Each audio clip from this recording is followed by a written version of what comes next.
Abre sua Bíblia em João, capítulo 15. Vamos ler a partir do versículo 1. Diz assim: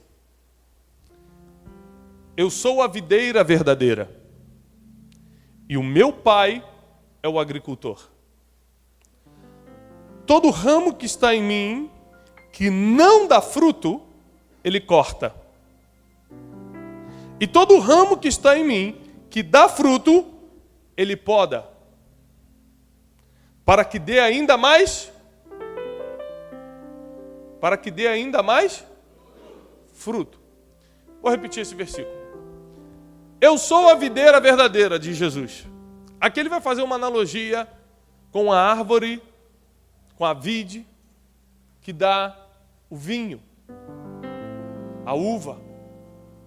E ele fala o seguinte: eu sou o vinho verdadeiro, a alegria verdadeira, a riqueza verdadeira. Eu sou a videira verdadeira, mas o meu pai é o agricultor. Todo ramo que estando em mim, quando ele fala todo ramo que estando em mim, ele já está excluindo os que estão lá fora. Ele não está falando para quem está lá fora, ele está falando para você que está nele. Quem é que está em Jesus? Então você está com um grande problema. Porque seguir a Jesus não é tão fácil quanto você pensava. Você tem muitos direitos quando começa a seguir a Jesus, mas também tem muitos deveres. Um homem só é homem de verdade quando cumpre seus direitos e os seus deveres. Homem que só quer direitos é uma criança emocional. O meu filho é assim, tem 4 anos de idade e ele só quer para ele. Se eu pedir para ele fazer alguma tarefa de casa, ele não vai querer, mas o chocolate ele quer. Ou seja, os direitos de uma criança ele quer. Mas ele não quer cumprir os deveres. Por quê? Porque ainda não é homem. Só um homem cumpre seus direitos e os seus deveres. A criança faz somente o que quer. O homem faz aquilo que tem que ser feito. Então toda vez que você vê um homem que quer fazer somente o que ele quer, é uma criança emocional e espiritual. Porque quem aqui é homem de verdade sabe que a gente tem que fazer muita coisa que a gente não gostaria de fazer, está com preguicinha de fazer, não quer fazer, está cansadinho para fazer, mas a tua família depende de você, mas teus filhos dependem de você, e você não faz aquilo que quer, você faz aquilo que é necessário. E quando você aceitou Jesus Cristo, você entrou neste versículo. Então preste muita atenção, porque a palavra de hoje é para você, e diz o seguinte: eu sou a videira verdadeira, mas o meu pai é o agricultor. Todo ramo que está em mim e não der fruto, ele vai cortar. Todo ramo que está em Jesus, mas não frutifica, ele vai cortar. Quem vai cortar? Jesus? Não. Quem? O agricultor, o pai. O pai vai cortar. Mas todo ramo que tiver nele e der fruto, o pai vai podar. De qualquer maneira você vai tomar uma tesourada. Se você der muito fruto, você toma tesourada. Se você não der fruto, você vai tomar tesourada. Se você não der fruto, ele vai te cortar. Se você der fruto, ele vai te podar. Qual é a diferença de cortar e podar? Eu te explico. Se você conversar com qualquer um que entende um pouquinho de agricultura, vai te explicar bem. Cortar é pela raiz, podar é nas pontas.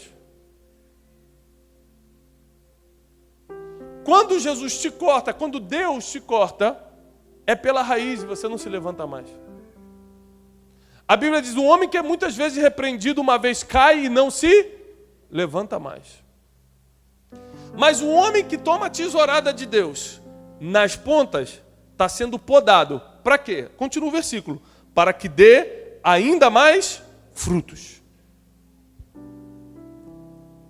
Nós não sabemos ser repreendidos. Nós não sabemos ser podados.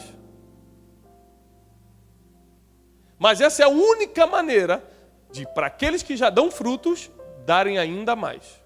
Ou seja, a fase inicial de dar frutos, quando você está conectado na videira verdadeira, compete a você. A partir do momento que você deu os primeiros frutos, aí Jesus entra com a parte dele. Aí Deus entra te podando e te preparando para dar ainda mais frutos.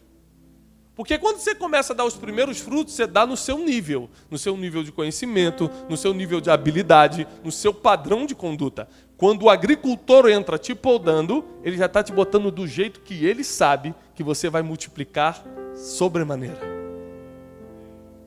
E continua, diz o seguinte,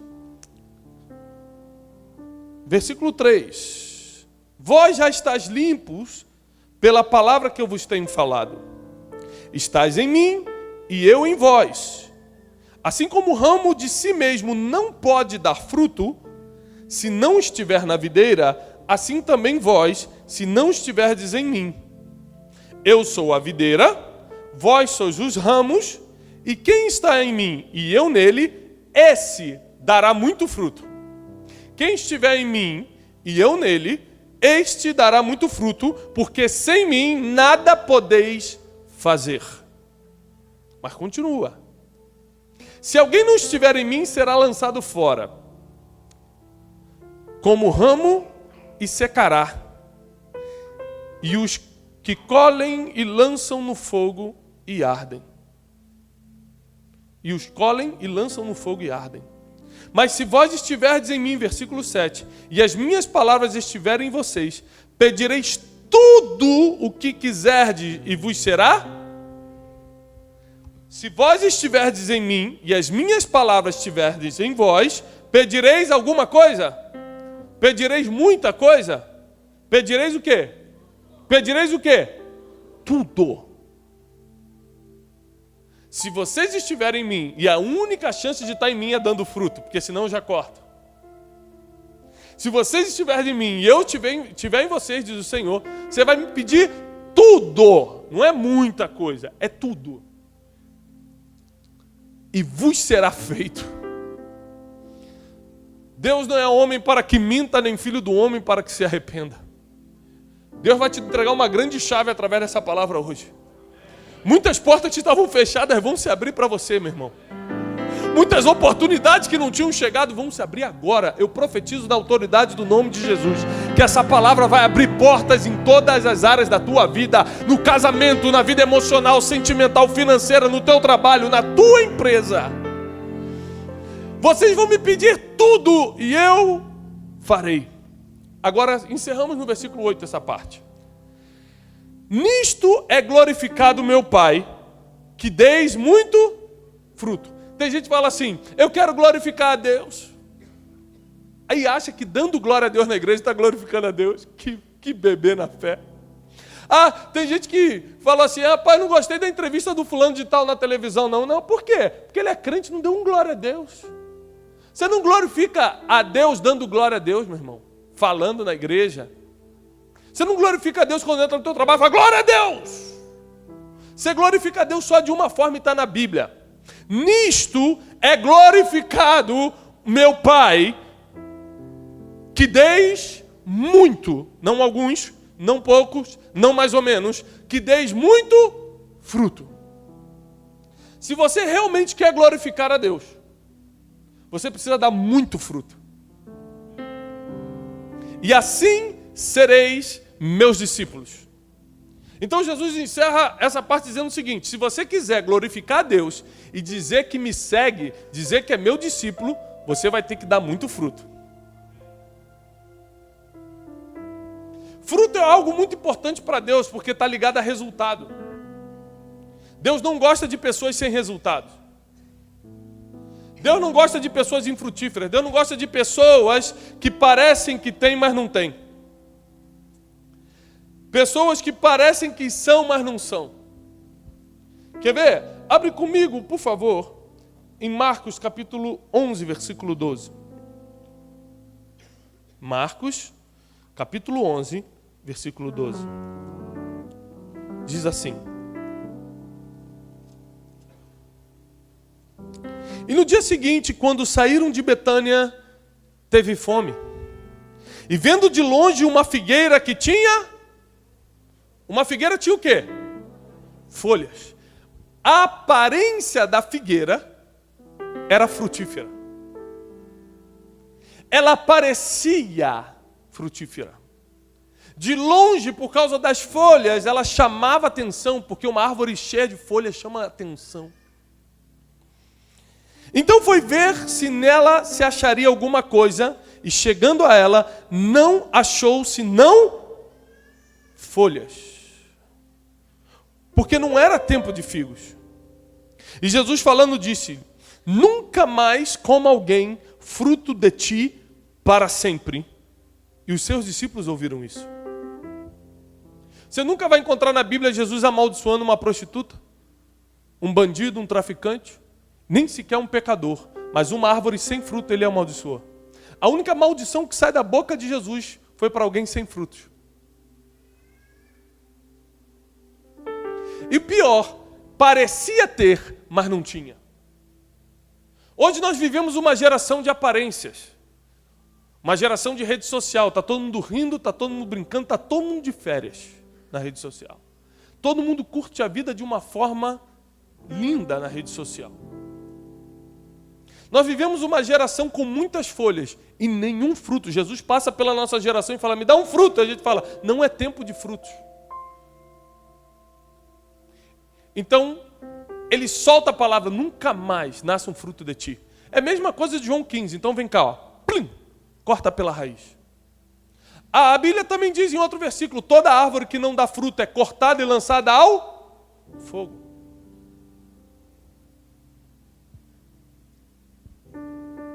Não se envolva com nada, meu irmão. Grave isso que eu vou te falar, que é um dos maiores conselhos que eu já te dei esse ano na Escola de Sabedoria. Não se envolva com nada que você não esteja disposto a dar frutos. Seja no teu ministério, seja na empresa, seja na família, seja numa oportunidade que te dão, seja em alguma coisa que te botam para fazer na igreja, não entre. É melhor você dizer não do que entrar para não dar frutos. Porque a partir do momento que as folhas crescem, ou seja, a aparência veio, Jesus vai lá na tua árvore e perguntar: cadê o figo? Cadê o fruto? Porque você chama a atenção de Jesus pelas folhas, mas quando chamou a atenção, ele vem pedir o fruto. Eu fico surpreendido porque Jesus é aquele que perdoa o pecado mais pecaminoso que você pecou. Mas não perdoou a árvore que não tinha fruto. Porque se você está nele e não dá fruto, você está envergonhando o nome dele. E existem 3 fatores que vão ser preponderantes, que vão ser principais para você dar fruto. Aqueles que vão anotar, comecem agora. Porque esses 3 fatores vão definir os teus resultados ou frutos. Primeiro fator, todos eles nós encontramos em Jesus. Primeiro fator de Jesus. Jesus sempre era objetivo, nunca subjetivo. Repare nas palavras antagônicas. Jesus era objetivo, nunca subjetivo. O que é uma pessoa subjetiva? Que deixa entender. Uma pessoa que fala mais ou menos falado. Uma pessoa que quis dizer alguma coisa. Jesus não era assim. Eu costumo dizer que se Jesus vivesse nos dias de hoje, ele seria um dos maiores tuiteiros que existe. Sabe por quê? No Twitter, você só pode digitar até 140 caracteres. Para quem não entende isso, pergunte para o seu netinho, que ele vai te explicar. São 140 letras que dá para digitar. Você pega qualquer ensinamento de Jesus e dá dentro de um Twitter. Novo mandamento vos dou, 2 pontos. Que ameis uns aos outros, ponto. Twitter. Os mandamentos de Jesus eram objetivos, as palavras de Jesus eram objetivas. As correções de Jesus eram objetivas. Quando Pedro corta a orelha de Malcom lá no Getsemane, Jesus olha para Pedro, enquanto com uma mão colava a orelha de Malcom e fazia milagre. Malcom era um soldado romano que veio prender. Enquanto com uma mão ele fazia um milagre, com a outra ele ensinava. Pedro, você não sabe que quem vive pela espada vai morrer? Digita isso aí no Twitter. Pega um ensinamento profundo como esse. Ele era objetivo, era rápido. Você não sabe. Em vez de ele passar aquele sermão: Pedro, precisamos conversar. Sabe, Pedro, tem me desagradado vosso proceder. no galgar das estradas da vida. Jesus não era subjetivo, ele não dava a entender, ele falava direto e rápido. Pedro, você não sabe que quem vive pela espada vai morrer? E preste atenção, Jesus amava fazer perguntas, ele respondia com perguntas, porque não se pode ter a resposta certa fazendo a pergunta errada. Então as perguntas são mais importantes do que respostas. Em vez de corrigir diretamente, Pedro ele primeiro faz uma pergunta, porque a pergunta é o que leva a pessoa à introspecção. A pergunta é o que leva a pessoa a uma autorreflexão. E aquilo paralisou Pedro, e ensinou Pedro, sem ele precisar envergonhá-lo na frente dos outros. Jesus era objetivo e não subjetivo. Tudo que você for fazer na vida cristã, seja objetivo, é a única chance de você dar fruto. Quer conversar com o teu esposo, com a tua esposa, quer fazer alguma coisa, você quer começar um projeto, qualquer coisa no ministério, na empresa, naquilo que você está fazendo nessa terra, seja objetivo. Seja rápido, seja simples, seja claro. As pessoas hoje talvez não conheçam Jesus através de você, porque você é subjetivo, as pessoas não conseguem entender o que você quer dizer. Fala palavras que ninguém entende. Passeia por todo o universo para chegar a uma conclusão simples. Jesus tinha somente 3 anos e meio para dividir a história, ele não podia perder tempo com subjetividade. Então, ponto número 1, quero dar frutos, pastor. Pastor, eu entendi, eu estou na videira verdadeira, eu sou um ramo que vai dar frutos. Então, ponto número 1, seja objetivo. Ponto número 2 que nós tiramos de Jesus. Seja diligente, não negligente. Sabe o que é uma pessoa negligente? Eu te explico. É uma pessoa que erra por preguiça, desatenção ou falta de preparo. Vou repetir. Um negligente é o que erra por preguiça, desatenção ou falta de preparo. Se você é preguiçoso, eu tenho uma notícia para te dar. A Bíblia dá base para Jesus abraçar mendigo, prostituta, traficante, qualquer tipo de gente. Vinde a mim, todos. Mas o preguiçoso vai ter com a formiga. Está lá em Provérbios. Não é com ele que você vai ter. Você primeiro vai ter que aprender com a formiga. O negligente é aquele que é preguiçoso, desatento e despreparado. Agora, deixa eu te dar uma notícia pior ainda para quem é uma dessas 3 coisas. Erros são para serem corrigidos. A negligência é para ser punida. No nosso livro novo, 12 dias para atualizar a sua vida, eu comento isso. Erros são para serem corrigidos. Negligência é para ser punida. Você não pode punir um erro, porque erro é para ser corrigido. Agora, negligência, ou seja, o erro por preguiça, desatenção ou despreparo, é para ser punido. Jesus, ele era diligente. Sabe o que é o diligente? É aquele que tudo que faz bem. Faz com atenção, faz com preparo e faz com vontade de fazer. Se o nosso pastor botar alguma coisa na tua mão para fazer, você precisa ser diligente, ou então nem aceita a obra, nem aceita o trabalho. Porque a partir do momento que você aceitou o título, aceitou a carreira, aceitou a função, as folhas germinam. E todo mundo começa a te olhar e falar, olha ali uma árvore com frutos. Só que quem vai lá conferir se você tem fruto, não é o irmãozinho da igreja, é o Messias. É a videira verdadeira que vai te pedir um fruto. Se você não for objetivo e se você não for diligente, você não tem nenhuma chance de frutificar. Nenhuma. Eu procuro ser o mais objetivo possível em qualquer conversa, em qualquer reunião, em qualquer pregação. Porque eu quero ser frutífero. Eu procuro ser diligente, eu só aceito o trabalho, eu só aceito fazer algo que eu sei que eu vou fazer com preparo, com muita atenção e com muita vontade, sem preguiça nenhuma. E talvez agora você tenha que rever na tua vida o que você está fazendo com negligência. Seja no ministério, seja na profissão, seja na família. Os negligentes serão punidos. Todo mundo tem direito de errar.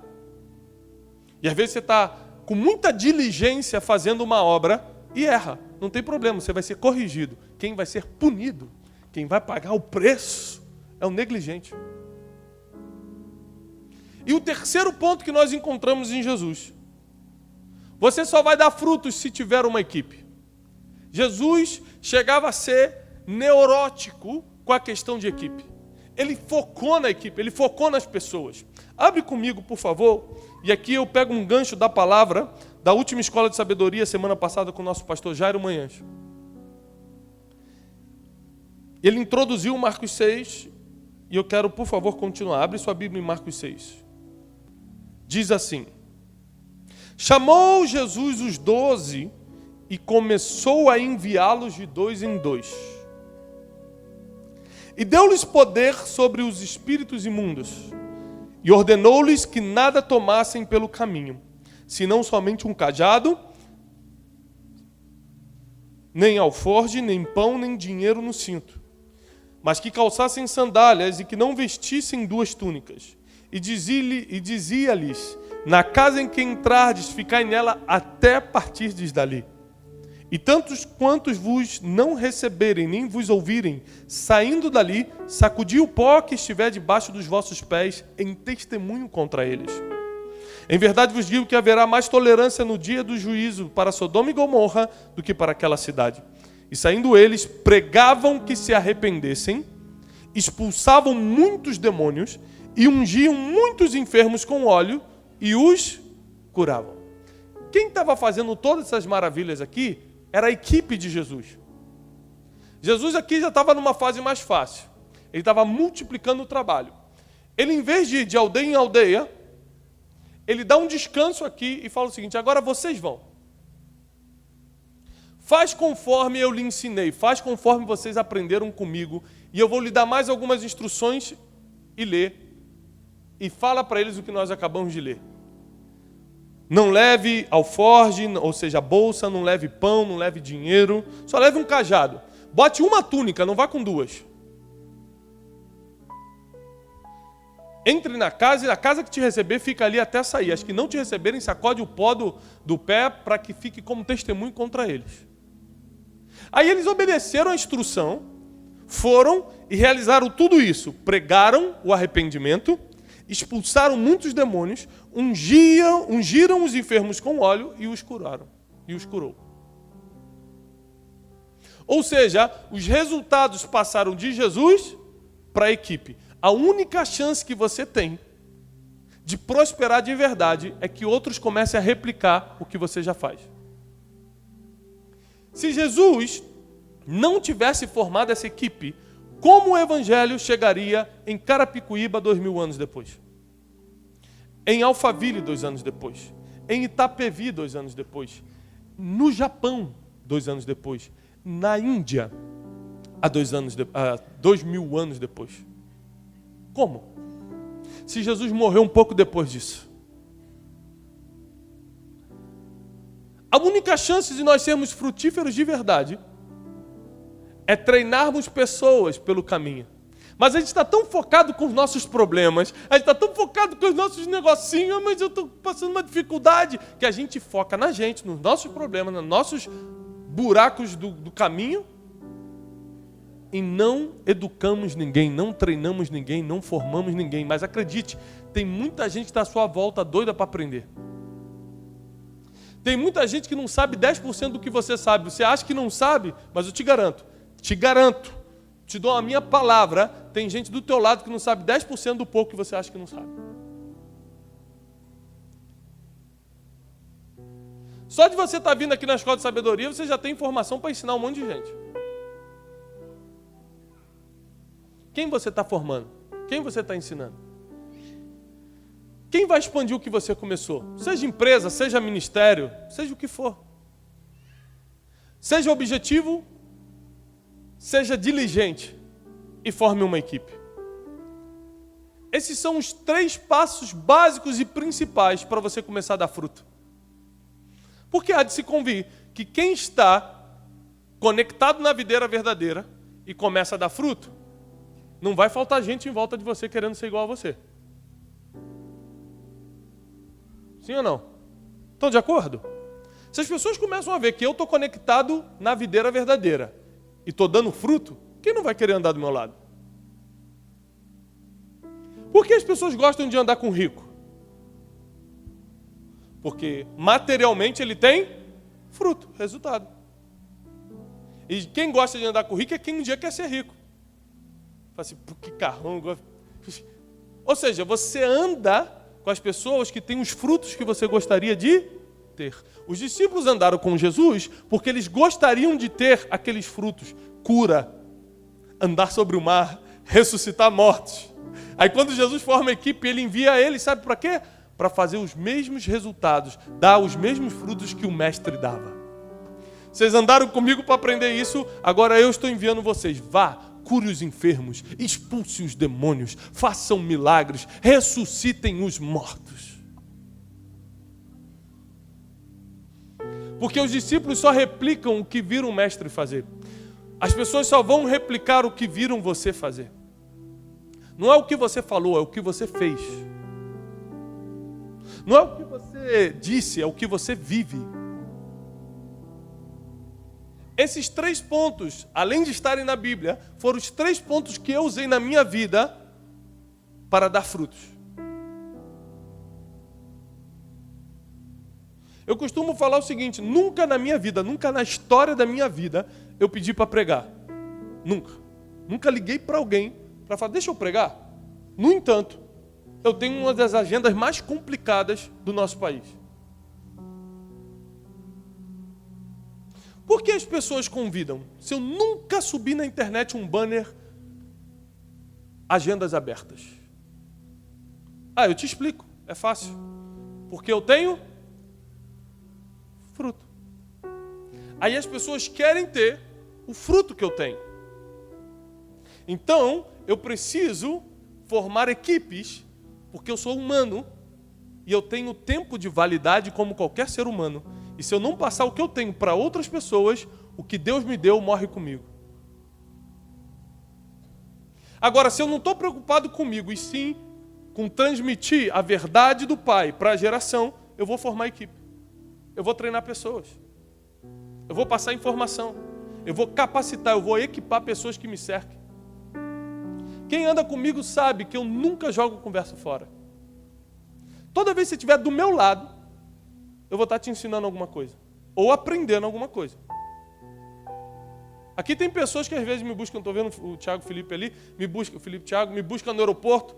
Pastor, quero só aprender contigo. Eu venho 40 minutos, 1 hora do aeroporto até em casa, ensinando. Ali está o César, que foi comigo esse final de semana para Angra dos Reis de carro, fui pregar num congresso de pastores, 6 horas de carro, a gente não foi falando dos outros, a gente não foi falando que a estrada estava difícil, a gente foi ensinando um ao outro.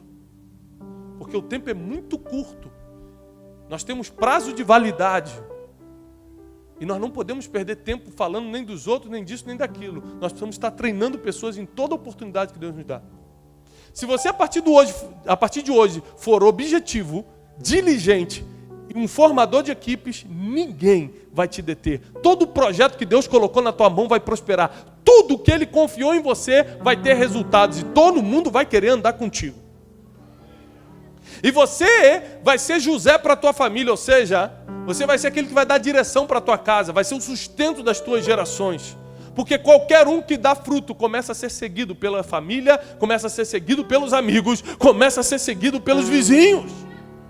E você foi chamado para dar fruto e não para ser infrutífero. Você não será cortado, você será podado. Agora, prepare-se, porque a tesourada é inevitável. Essa semana eu passei por umas coisas que eu falei, meu Deus. Ontem eu estava no monte orando. Eu falei, Deus, freia os inimigos. Senhor, libera. Queridos, eu estou com a viagem do Japão marcada há meses. Quem está orando pela viagem do Japão? Tem alguém orando pelas missões aqui? Obrigado, 3 pessoas. Depois eu quero dar um abraço a vocês. Por estarem orando pelo Japão. Há meses, a passagem está comprada, há meses as coisas estão marcadas. Só hoje, 3, 4 dias antes da viagem, o visto saiu. O cônsul negou meu visto 3 vezes. Ontem eu fui para o monte e gritei lá, Senhor, libera esse visto, ou então nunca mais eu piso no Japão.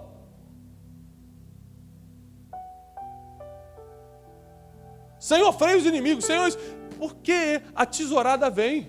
Meu Deus, será que eu fiz alguma coisa de errado? Primeira coisa que você pensa quando vem a tesourada, fiz alguma coisa de errado. Meu Deus, pequei. Não, querido, se você tivesse pecado, era na raiz. Se tem chance de você se levantar, é só uma poda. Você vai dar mais fruto. Você vai se levantar. Você vai multiplicar. E hoje à tarde eu fui lá pegar o visto. Voltei até cumprimentando os outros na rua. Pai, Senhor. Me sentindo japonês, né? Estava japonês. Pareço um pouco, né? Descendência. E... o que é isso? É a poda. Deus está podando algumas coisas para me preparar para outros frutos. Então não reclama quando a tesourada vier, não. Você tem que ficar triste se vier na raiz. Mas você que é da De Alfa, você que está aqui hoje, você que dá bom fruto, não vai ser cortado, você vai ser podado, porque Deus vai te levantar nessa geração, porque Deus vai te levantar, você vai ser frutífero. E eu profetizo e declaro que tudo que você fizer vai prosperar, onde tocar tua mão vai multiplicar, nada ali será impossível. Deus vai te dar sabedoria e inteligência para multiplicar, para fazer acontecer. Vão te olhar de longe, vão ver muitas folhas, vão chegar perto e não vai ter bolsa que carregue tanto fruto que você tem para dar. Em nome de Jesus. Em nome de Jesus. Eu quero orar por você. Porque eu creio que hoje à noite é uma noite de cair por terra tudo que estava impedindo de você dar fruto. Eu quero repetir João 15. Aquele que estando em mim. Repara que ele não está falando lá de fora. Eu quero repetir isso porque isso é muito importante. Esse detalhe muda tudo. Aquele que estando em mim, ou seja, você já está nele, você já passou pela cruz, você já vem à igreja, você já foi batizado, você já está nele, mas não dá fruto. Ai. Isso quer dizer que se converter não é suficiente. Que isso, pastor? Não escandaliza não, está escrito. Se você estiver nele e não dá fruto, o que ele vai fazer contigo? Não sou eu que inventei não, a gente leu agora. O que ele vai fazer contigo? Vai te cortar. Agora, se você estiver nele e der fruto, ele também vai te dar uma tesourada, só que é para podar, para preparar para o crescimento. Do jeito que você está, você não chega no máximo do teu potencial. Do jeito que Deus vai deixar você, aí você levanta, aí você prospera. Então não reclame das contrariedades, não reclame da poda, porque o agricultor sabe exatamente onde pega, onde corta e como faz para você dar muitos frutos.